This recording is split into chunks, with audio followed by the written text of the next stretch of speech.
Hola, buenos días. Pues vamos a abordar la segunda mesa del día sobre economía circular. Esta mesa tiene como título Segunda vida de la industria. Y para empezar, me gustaría recordar cómo la pandemia de COVID se ha convertido en una llamada de atención para impulsar una nueva política industrial. Una de las lecciones que hemos sacado de la pandemia es la necesidad de revitalizar la industria en España.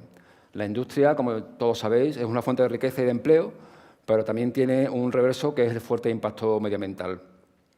Con la economía circular se está trabajando para transformar un sector que tradicionalmente ha sido muy contaminador. Para debatir los pesos y los contrapesos del sector industrial, tenemos con nosotros a Raúl Blanco, que es secretario general de Industria y PYME del Gobierno de España, a Emilia Arias, directora corporativa de Tecnología y Transición Energética de Técnicas Reunidas, a Ana Cayol, vicepresidenta de Asuntos Públicos, Comunicación y Sostenibilidad de Coca-Cola Europacific Partners, y lamentablemente Ignacio Colmenares, el presidente de ENCE, no ha podido asistir porque han tenido un positivo de COVID y no ha podido venir. Vamos a ir lanzando preguntas a cada uno de los intervinientes. Por supuesto, podéis intervenir cuando queráis, aunque no sea una pregunta a vosotros directamente, y para hacer sobre todo el debate mucho más dinámico y más ameno. Esta primera pregunta va para el secretario de Industria.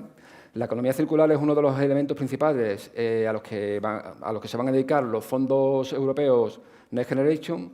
¿Qué proyectos se espera que se dediquen a este capítulo? ¿Cuántos proyectos se han presentado ya? ¿Podría dar algún ejemplo de alguno? Sí, yo querría bueno, muchísimas gracias por la invitación al diario.es y quería empezar quizás con una anécdota y luego centrar ahí, segunda vida de la industria, y rápidamente voy a proyectos. Ayer cuando salgo a correr los fines de semana y pasaba un camión que iba anunciando el camión del reciclaje. Era el mismo camión que hace unos días, hace muchas semanas pasaba anunciando el chatarrero, recojo todos los electrodomésticos, el mismo. Y ahora se anunciaba como el camión del reciclaje, reciclamos aparatos electrónicos de todo, etcétera. ¿A dónde voy con esto? Que es una chorrada, si me permitís, con coloquialidad, a que la economía circular ha estado ahí durante mucho tiempo, y valga esta anécdota para comentarlo, pero luego ya llevándola a un plano un poco más serio a nivel industrial, la industria, buena parte de ella siempre ha sido circular. Es decir, si nos vamos, por ejemplo, al caso más claro, y ya voy dirigiéndome a la pregunta, al caso de la siderurgia, al caso del trabajo del aluminio, el acero, etcétera, y aquí empresas, las ponentes, que son empresas que están cercanas a esos, o por materiales o por tipo de proyectos tan cercanas a esas industrias, siempre han tenido un alto componente de circularidad, porque el acero, igual que el papel, se puede reciclar, bueno, el acero incluso más. En cuanto a durabilidad, se puede reciclar al 100%. El aluminio sucede lo mismo. Y esto ya pues, hace años que sucede. Lo bueno que es que ahora se puede hacer con mucha más intensidad y que llegue a toda la cadena de valor. Y ya llegando a los proyectos, sí, hay, o sea, dentro del ámbito del plan de recuperación, tenemos previsto en la parte industrial que haya algún tipo de proyecto tractor, de PERTE, de economía circular o industria verde, veremos qué nombre se le puede dar, donde ahí, ¿qué tenemos? Pues desde lo que comentaba, todo el tema de circularidad en la industria del metal, cómo podemos mejorar esa reciclabilidad que ya existe, pero todavía pues mucho mejor. Por ejemplo, si después habla la representante, la directora de relaciones corporativas, de relaciones públicas de Coca-Cola, nos explicará todo el ámbito de economía circular en Coca-Cola, pues como todo el ámbito de reciclaje puede dar a industria de aluminio, industria metálica, etcétera, cómo podemos conectar mejor esas partes, cómo podemos conectar mejor con automoción y cómo podemos, ya desde el inicio, que quizás es la parte que nos había faltado, toda la parte de ecodiseño, darle sentido desde el momento en que se idea un producto, sea donde sea en el sector industrial que sea, cómo eso podemos darle después continuidad, reciclabilidad y que vuelva a entrar en la cadena industrial. Pues bien, ahí tenemos proyectos de industria siderúrgica, de industria química, de industria textil. Una lástima que no nos haya podido acompañar el presidente de ENCE, porque todo el tema de fibra forestal y cómo desde fibra forestal podemos no solo llegar, o sea, no solo conectada al ámbito del papel, que es el más tradicional, sino a ámbitos como el textil, para generar un textil 100% sostenible y reciclable. Pues todo esto, están llegando proyectos y habrá una convocatoria el año que viene, primer semestre del 22, al respecto. Emilia Arias, directora corporativa de tecnología y transición energética de Técnicas Reunidas. Técnicas Reunidas es una gran empresa que se dedica sobre todo, o una de sus principales líneas de negocio son las factorías petroquímicas, ¿no? Creo que acabáis de firmar 2 contratos muy importantes, uno en Turquía y otro en Rusia, donde se va a fabricar polipropileno. Cuando se escucha hablar de factorías petroquímicas, hay gente que igual se puede preguntar ¿dónde está la economía circular aquí? Si nos lo puedes explicar. Muy bien. Me gustaría señalar algo que es esencial. Sin la petroquímica no tendríamos internet, ni coches, ni baterías, ni sillas donde sentarnos. Entonces, la industria petroquímica lo que hace en realidad es aprovechar corrientes derivadas del petróleo que salen de la refinería, en lugar de destinarlas a combustión y producir CO2, a producir materiales que se están utilizando y que evitan usos de maderas o otra serie de materiales naturales. Y quede por delante que estos mismos proyectos que tú estabas mencionando, el cliente ya nos está pidiendo las soluciones de descarbonización de su planta de producción de polímero. Nos está pidiendo cómo puede hacer para recircular el polímero que se queda fuera de especificación. Y lo que es más, cómo puedo reciclar el resto de los polímeros de la zona industrial en la que estoy. Entonces, yo creo que no hay que demonizar la industria petroquímica, todo lo contrario, hay que potenciarla, hay que hacerla eficiente, que es en lo que estamos trabajando, y además hay que buscar, el reciclo se decía antes no es suficiente, pero es muy importante desde el punto de vista industrial y no lo podemos olvidar. Mientras se produce el cambio de materia, tenemos que reciclar para volver a obtener la materia prima con la cual se produjo, y entonces en una situación ideal y con un consumo de energético eficiente, porque lo que no puede ser es que para reciclar gastemos más energía de la que necesitas en la producción inicial del producto, y ahí es donde está la búsqueda del círculo, que se está desarrollando para que sea perfecto.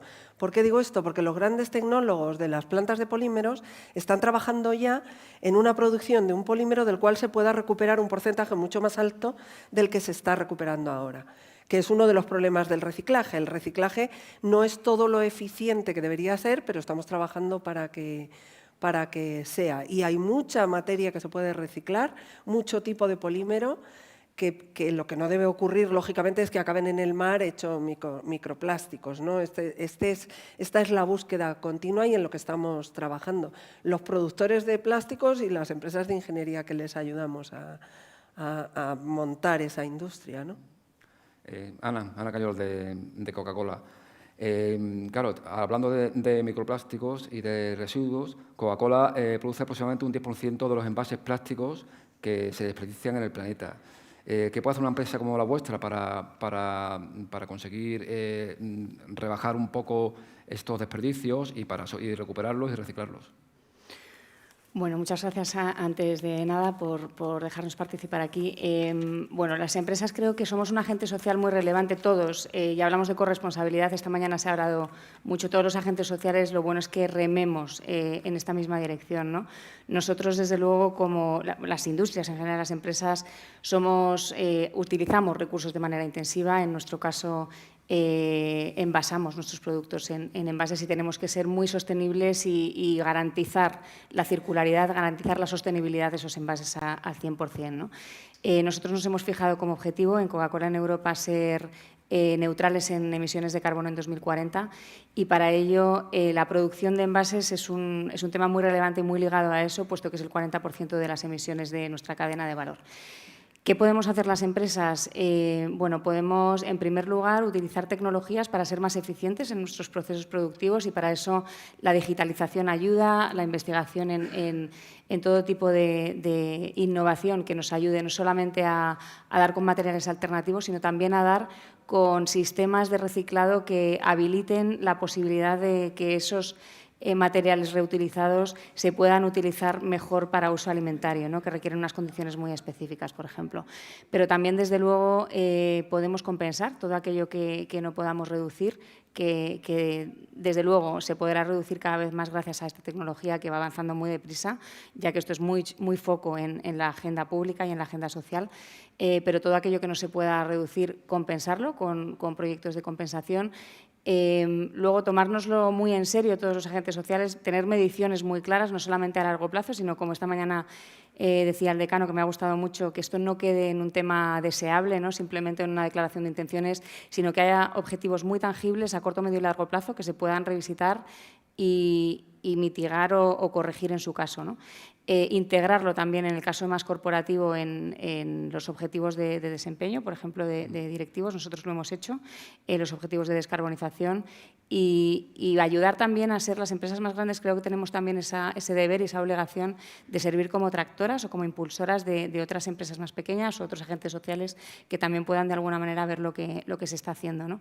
Nosotros tenemos programas en ese sentido como Mares Circulares, Hostelería por el Clima, donde ayudamos a nuestros clientes de hostelería en el camino hacia la descarbonización, o en el caso de Mares Circulares, pues a limpiar entornos acuáticos, pero también con una labor de formación y divulgación científica, ¿no?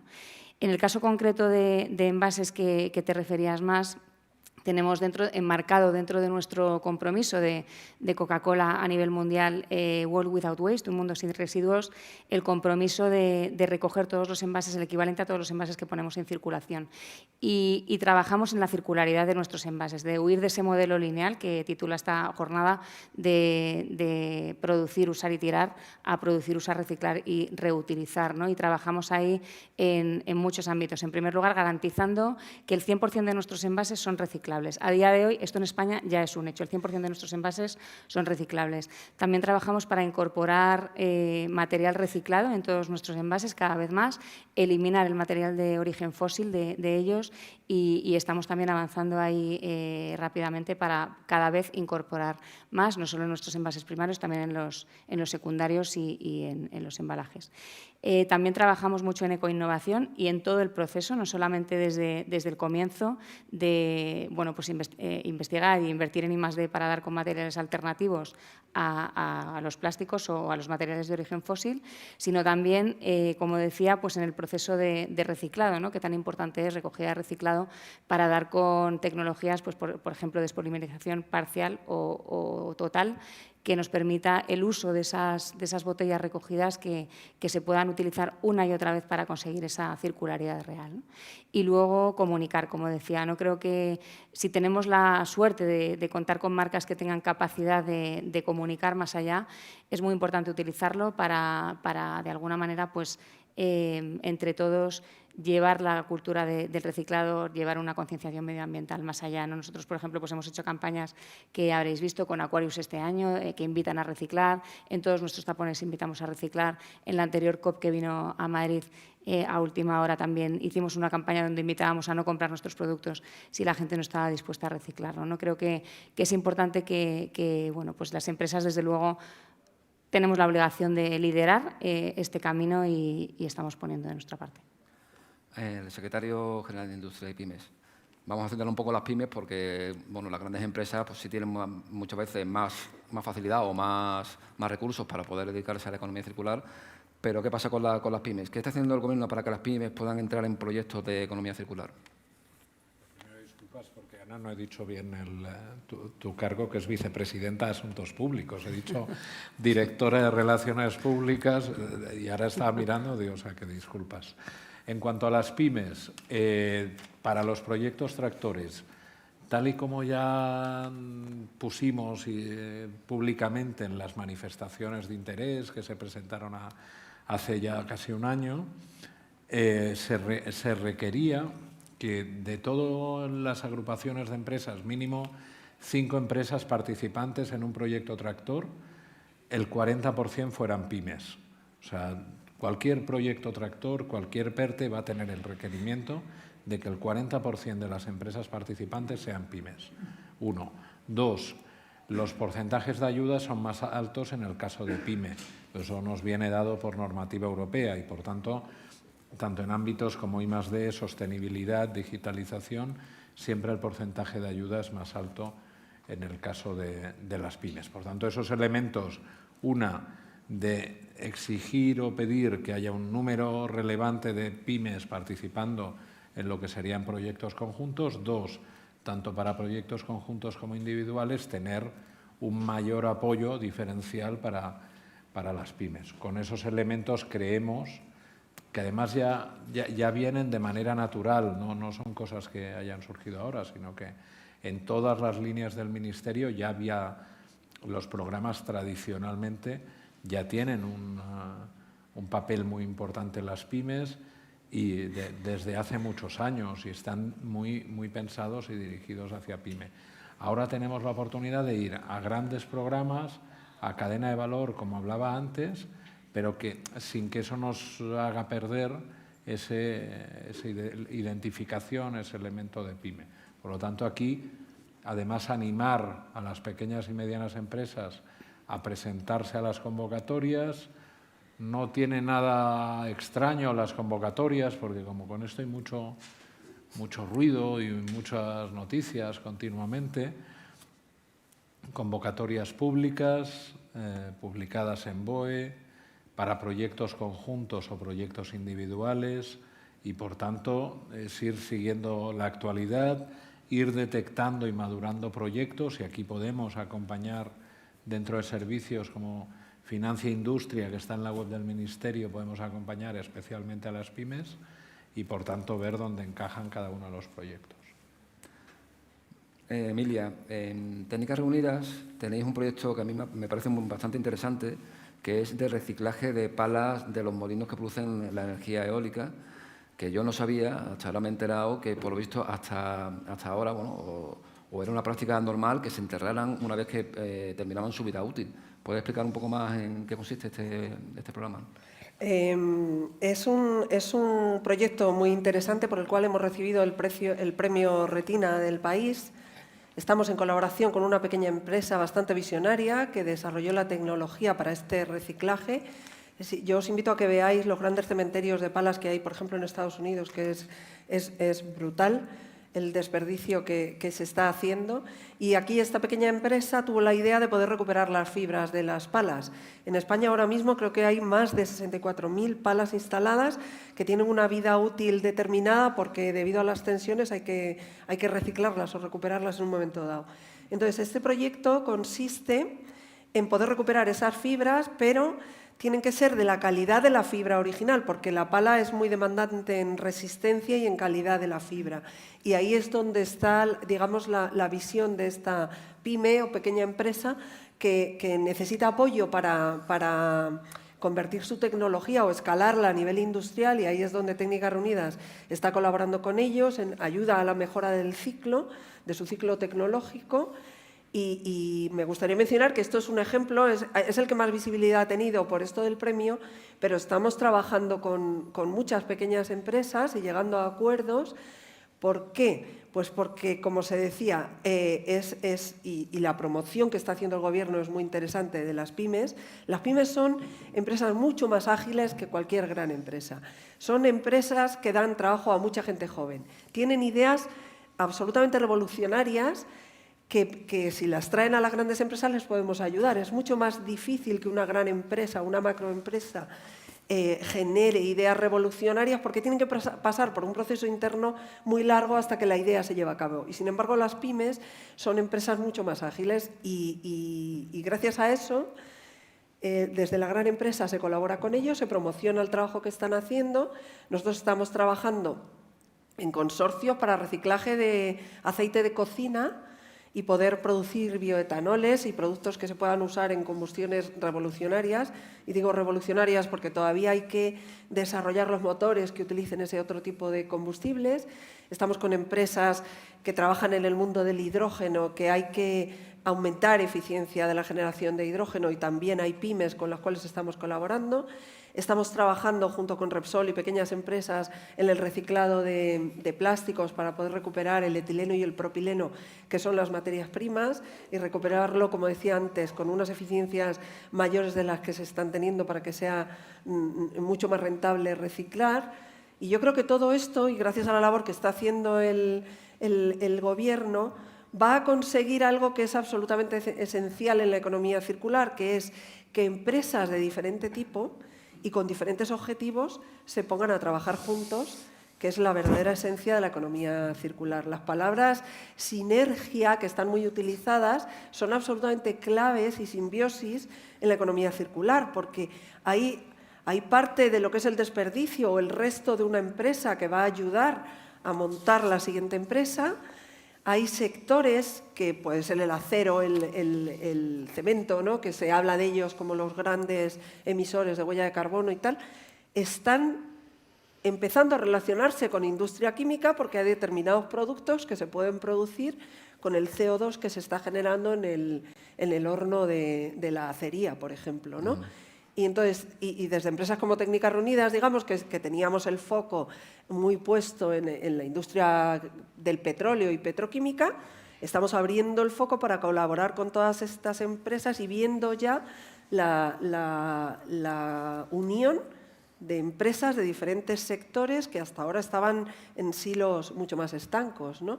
Y a esto contribuye el hecho de que haya mucha pequeña empresa buscando camino e intentando abrir y desarrollar tecnología. De acuerdo. Ana, de Coca-Cola. Las botellas de plástico de Coca-Cola tienen un 25% de plástico reciclado de media, ¿no? ¿Qué vais a hacer para aumentar ese porcentaje? Y no sé si tenéis un calendario, una programación hecha. Sí. Como comentaba, uno de los pilares fundamentales que trabajamos dentro de este camino hacia la economía circular de nuestros envases es la incorporación, la eliminación de materiales fósiles de nuestros productos, de nuestros envases, y la incorporación de material reciclado, ¿no? A día de hoy, el 50% de nuestras bebidas sin gas, no carbonatadas, tienen un 50% de PET reciclado, lo que nos lleva a un portafolio de un 41% ya, ¿no? Ese es verdad que es el último dato que teníamos el año pasado. Lo estamos, como veis, incrementando, y seguimos trabajando para que eso en breve siga creciendo todo lo deprisa que podamos, y que en los próximos años llegue a ser un 100%. Y veremos en este próximo año, a cierre de año, un paso más allá. Para eso también tiene que haber disponibilidad de PET reciclado, con lo cual también trabajamos en esa otra parte, como comentaba antes, ¿no? Y de hecho pues cerramos acuerdos con empresas como Cure Technology, por ejemplo, para estos procesos de despolimerización, para dar con procesos que nos permitan tener más disponibilidad de plástico reciclado y que podamos incorporarlo cada vez más. Raúl Blanco, secretario de Industria y Pymes. ¿Debe cambiar la política del Gobierno para dar ayudas públicas a empresas y centrarse solo en aquellas que hagan un esfuerzo de inversión o de innovación en sostenibilidad, en economía circular?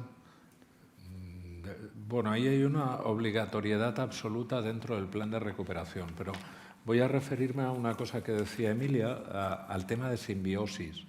Y es importante, dentro de la economía circular, todo el ámbito de simbiosis industrial es tremendamente relevante. Eso ya viene también desde hace años, y si lo potenciamos, o sea, hay ámbitos muy claros, pues dentro de todo el ámbito de redes cerradas, la industria petroquímica, simbiosis en el ámbito de la energía, del calor, del frío, de lo que uno produce y es un subproducto que lo puede aprovechar otra industria, pero eso, en la medida en que lo hagamos cada vez de una manera más consistente y relacionado con ahora mismo hablaba Ana de los plásticos, de la manera que lo hagamos cada vez más consistente y más estructurado, va a ser cuando esa circularidad va a ir sola, por decirlo así. Y seguramente dentro de 5 o de 7 años veremos procesos que ahora son muy menores, pues ya completamente instaurados y funcionando con plena normalidad, como ahora funciona la digitalización o la conexión de una empresa con sus proveedores y con sus clientes, etcétera.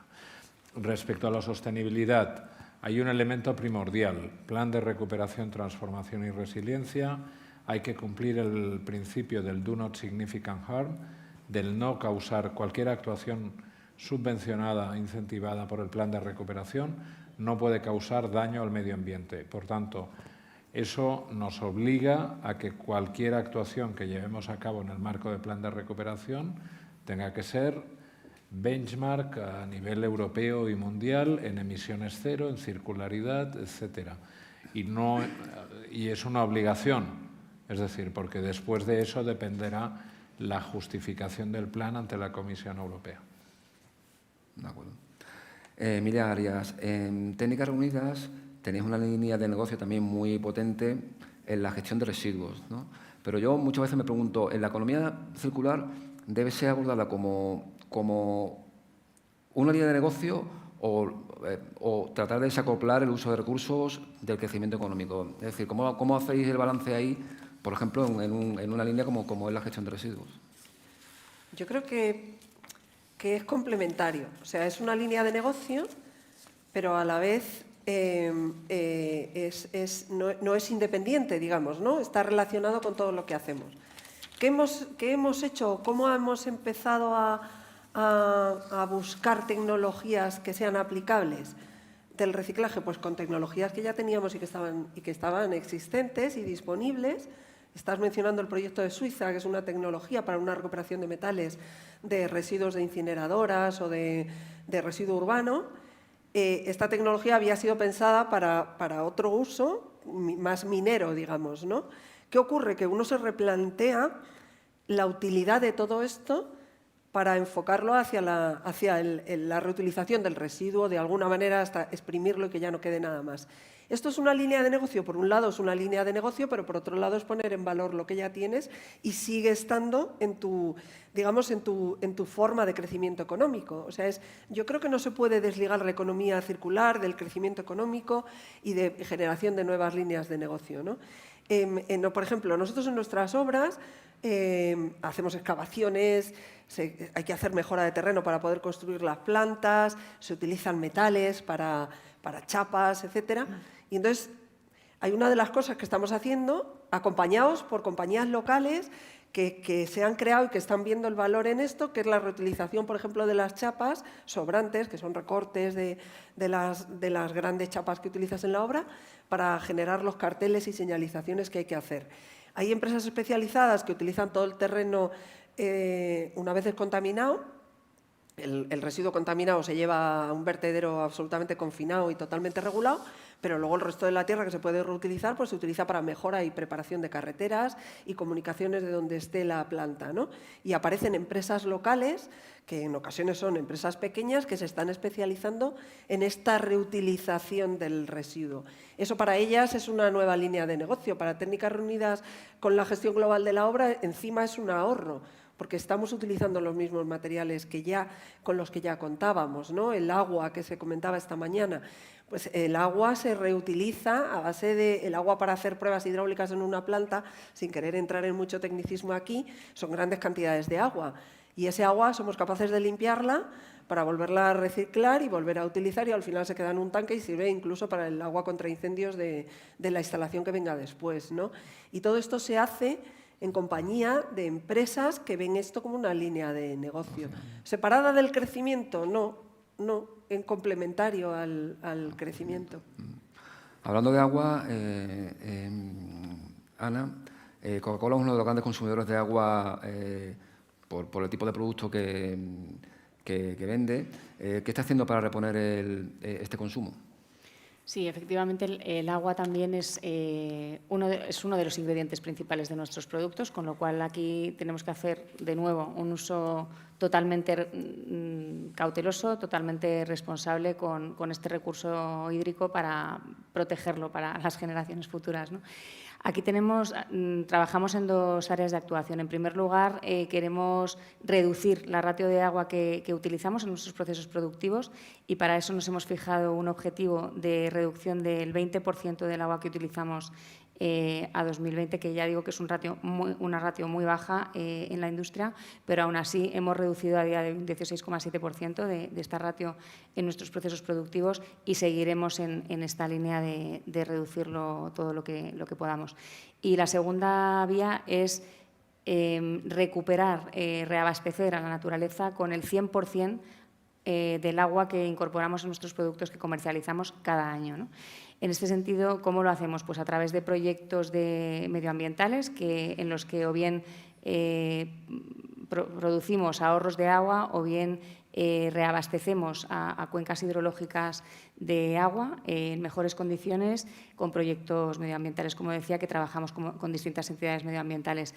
Este año vamos a conseguir con eso una recuperación del 146% del agua que introducimos en nuestros productos comercializados, lo que equivale al 160% en zonas específicas de estrés hídrico. Y esas son las líneas que seguimos trabajando en Coca-Cola. Al secretario de Industria, le voy a hacer una pregunta de una socia, en este caso de Virginia Sotelo, que habla de la escasez de materias primas y qué políticas de inversión en innovación y investigación y desarrollo tiene prevista el Gobierno para que se puedan reciclar y reconvertir en otros productos todo tipo de materiales. Al final tenemos un problema con las materias primas, la cadena logística está absolutamente tensionada. ¿Qué proyectos? Pues hay proyectos diversos y muy relacionados con los que se están comentando aquí y con los que un poco introducía al principio. Proyectos de circularidad donde hay empresas del sector metal, del cobre, por ejemplo, en Huelva, que están trabajando en cómo reciclar todo lo que serían aparatos electrónicos, especialmente móviles, para recuperar no solo materiales cercanos al cobre, sino otros minerales, otras materias primas que están dentro de nuestros aparatos electrónicos y que actualmente pues, se pierden, porque acaban en vertederos o lejos de Europa o donde sea. Entonces, en la medida en que esas inversiones se hagan realidad, estaremos no solo ganando en circularidad, sino ganando en autonomía estratégica, en soberanía industrial, de contar con materiales que, si no, Europa depende del exterior. Eso por un lado, dando apoyo a ese tipo de proyectos.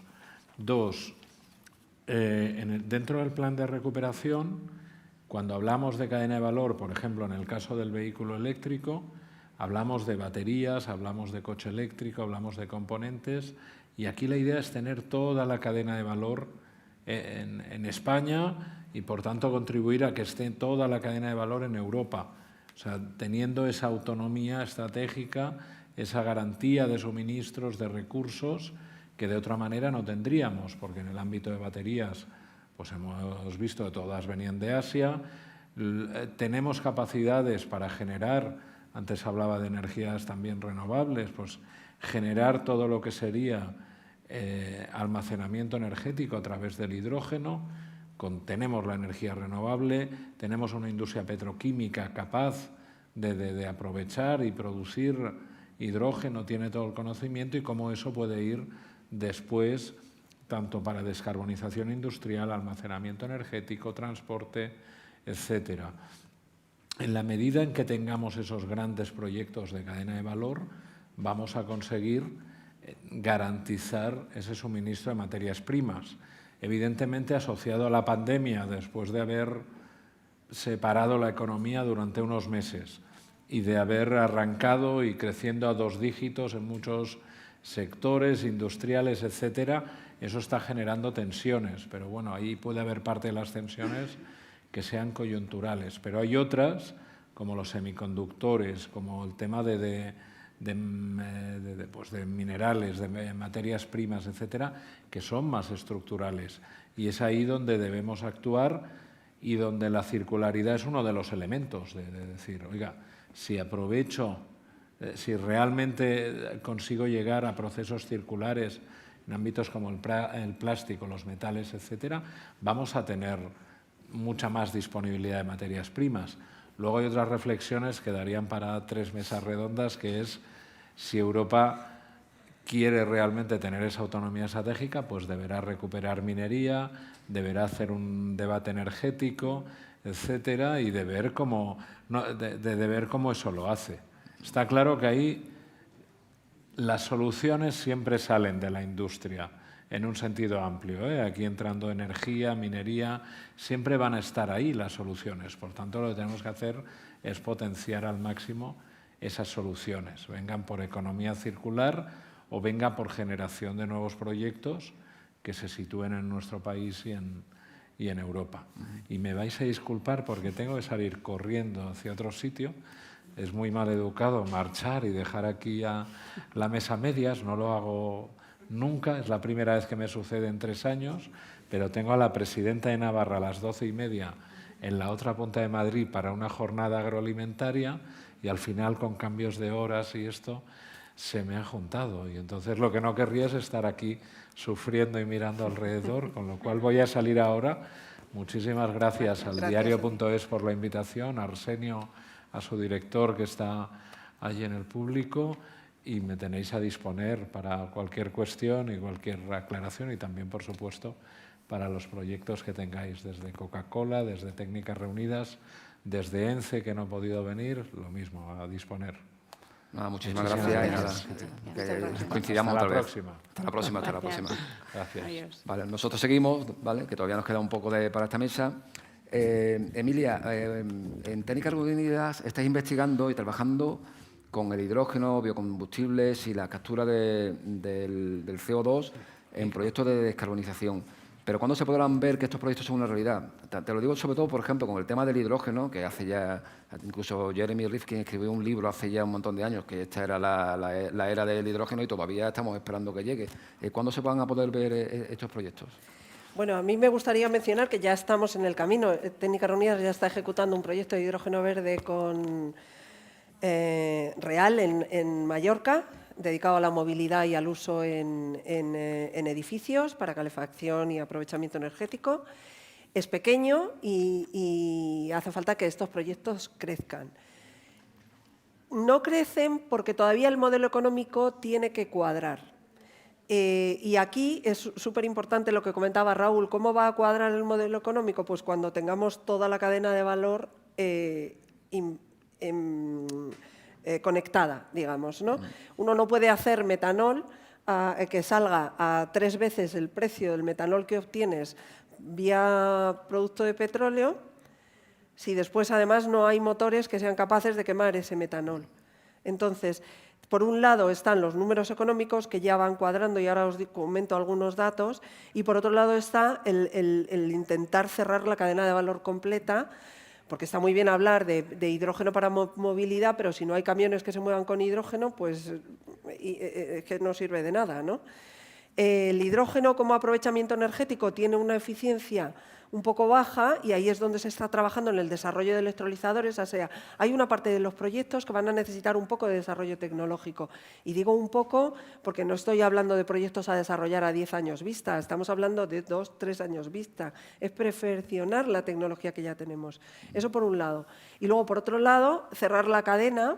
Y entonces, ¿qué hemos visto en Técnicas Reunidas? Pues que está muy bien colaborar y en ese sentido estamos trabajando en proyectos que cubran toda la cadena.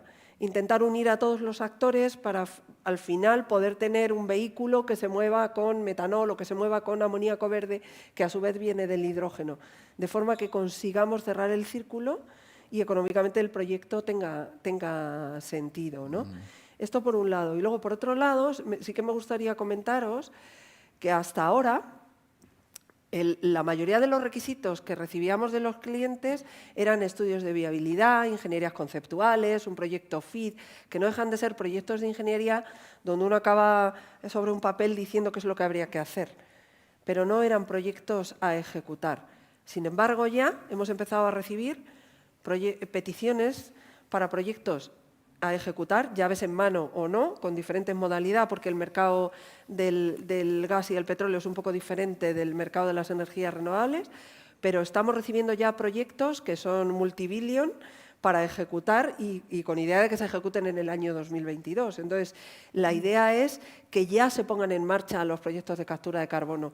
En España, por ejemplo, hay que hacer un poco más de desarrollo para saber qué hacemos con el CO2, porque hay una parte que sí que la podemos utilizar y los proyectos de captura ya están hablando con los invernaderos, para el uso allí, pero no es suficiente. El CO2 que se produce hay que hacer algo con él, hay que transportarlo. Estamos trabajando en Inglaterra, por ejemplo, que son afortunados porque ya tienen un sitio donde meter el CO2 que capturan. Y, por ejemplo, de Oriente Medio, que es un sitio muy activo en proyectos de gas y petróleo, los proyectos que ya están viniendo a petición de oferta de llave en mano incorporan la captura de carbono como parte del proyecto. Entonces, esperamos que ya en el año 2022 haya proyectos en ejecución que ya tengan una captura de carbono y un volumen de generación de hidrógeno de cientos de megavatios y de gigavatios incluso, ¿no? Ya hay proyectos en marcha en este sentido. A ver si se acelera un poco la cosa. A ver si se acelera, sí. Sí.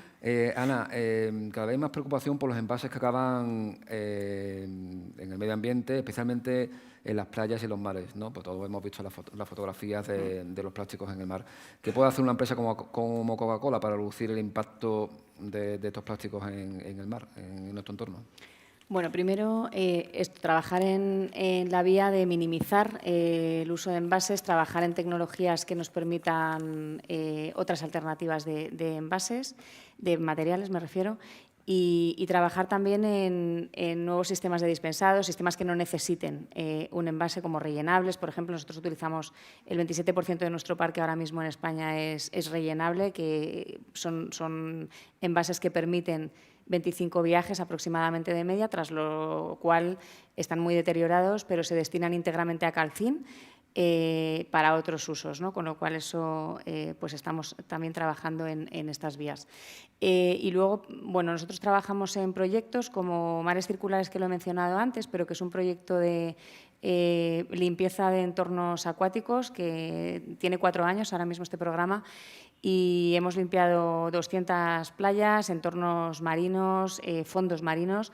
Trabajamos aquí en colaboración con el Ministerio de Agricultura, Pesca y Alimentación a través de la Secretaría General de Pesca. Y no solo se queda ahí, no es solamente un proyecto de limpieza, sino que es un proyecto también de formación y sensibilización ciudadana, y también de apoyo a startups y apoyo a tecnologías que remen también en pro de la circularidad y den con soluciones a la circularidad, ¿no? Creo que a 4 años podemos decir que estamos orgullosos del proyecto, sobre todo porque es un proyecto en red.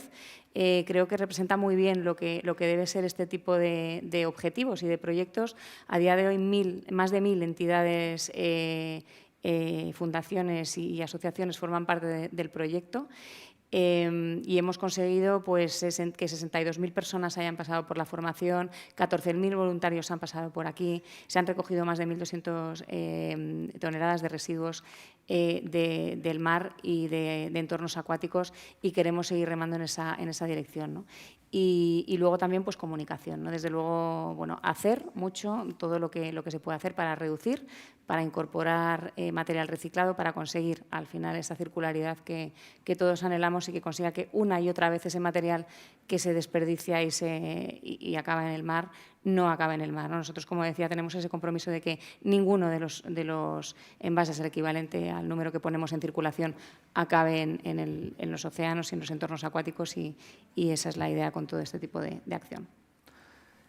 Tenemos una pregunta que la puede responder cualquiera de las dos. Es de uno de nuestros socios. Ya sabéis que los socios para nosotros son muy, muy importantes, pues son la razón de ser de diario.es. Y Andrés nos pregunta, ¿qué sentido tiene la economía circular en un modelo de crecimiento infinito? Aunque se reaprovechen los recursos, acabarán siendo insuficientes. ¿Sería más efectivo buscar alternativas al crecimiento? Cualquiera de las dos. Pues a mí me gustaría señalar en este sentido que el crecimiento tiene que seguir, puede seguir, y igual que la edad de piedra no se acabó porque se acabaran las piedras, sino porque el ser humano fue capaz de encontrar alternativas en materias para seguir creciendo, pues creo que la humanidad está destinada a hacer lo mismo. La edad del petróleo y del gas no se va a acabar porque se acaben el petróleo y el gas, sino porque el ser humano sea capaz de desarrollar técnicamente aquello que le permita seguir creciendo de una manera mucho más sostenible para el planeta, ¿no? El pensar en crecimiento cero o detener el crecimiento a mí me parece algo bastante irreal. A pesar de que se pueda estar de acuerdo con determinadas acciones, como se proponía esta mañana, ¿no? De ralentizar, de no consumir a lo loco y de manera compulsiva porque no es absolutamente necesario. Estoy de acuerdo con esto hay que hacerlo, pero detener el crecimiento me parece que no tiene sentido. La humanidad ha ido creciendo siempre y vamos a seguir creciendo en inteligencia y en eficiencia, ¿no? Que es de lo que se trata. ¿Tú, Ana? Bueno, yo creo que sí, un poco en la misma vía, pero sí que creo que todo este periodo de COVID probablemente ha acelerado mucho bueno, pues cosas que ya de alguna manera iban a pasar, pero sí que ha cambiado los modelos de consumir, ha cambiado los modelos de vivir, ¿no? y de comprar. Y luego esto tiene que ir en paralelo, desde luego, con tecnologías que apoyen la economía circular. Yo sí que creo que la economía circular, desde luego, es muy clave para que podamos gestionar bien los residuos, para que se pueda reutilizar. Y eso, en paralelo con todo el cambio de modelo que sucede, pues creo que tiene sentido. Y el modelo de crecimiento es bueno. O sea, creo que efectivamente, y estoy de acuerdo, ¿no? con lo que dices, pero tenemos que tender a esa circularidad. O sea, lo que no tiene sentido es el crecimiento en un modelo lineal. Eso sí que es lo que no puede suceder, ¿no? Vale, pues yo creo que con esta reflexión podemos acabar la mesa. Vamos en tiempo, la verdad es que muy bien. Como conclusión, hace falta más energía, más industria en España, ¿no? Creo que todos coincidimos con eso y, sobre todo, aplicar acciones de economía circular para que sea lo menos contaminante posible. Pues nada, muchísimas gracias a Técnicas Reunidas, a Coca-Cola, al secretario de Industria y Pymes, que se ha tenido que ir antes. Seguimos con las mesas ahora y nada, muchísimas gracias. Muchas gracias. Gracias a vosotros.